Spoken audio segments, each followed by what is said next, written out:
పర్యాటకులు ముత్యాల ద్వీపంగా పిలిచే ఆ దేశం ఈ వారం ప్రకృతి కోపానికి విలవిల్లాడిపోయింది. దీత్వాహు తుఫాన్ దేశాన్ని చుట్టుముట్టడంతో కుండపోత వర్షాలు, వరదలు, నేలచర్యలు కలిగి ప్రజలకు నరకాన్ని చూపించింది. ఒక్క తుఫాన్తో ఆవిరైపోయాయి.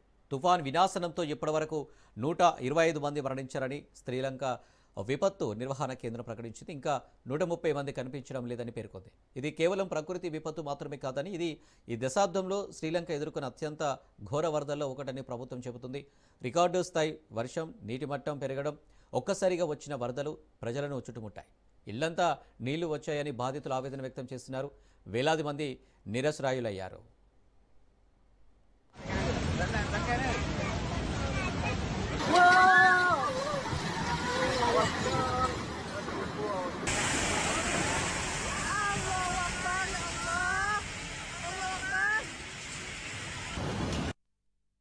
మేము 27 తేదీ నుంచి బెస్ట్ ఆఫీస్ కోవిడ్ నుంచి అక్కడికి వచ్చాము.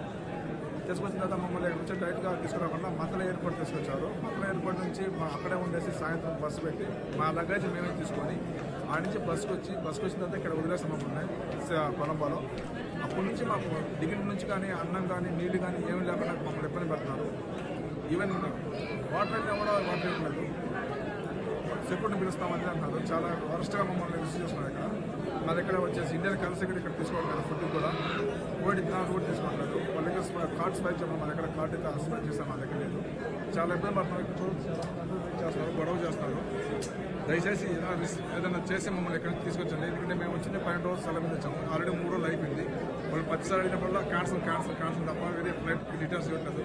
చాలా మంది చాలా ఇబ్బంది పడతారు. ఇక్కడ దయచేసి మీరు యాక్షన్ తీసుకోవాల్సిన ఇండియన్ గవర్నమెంట్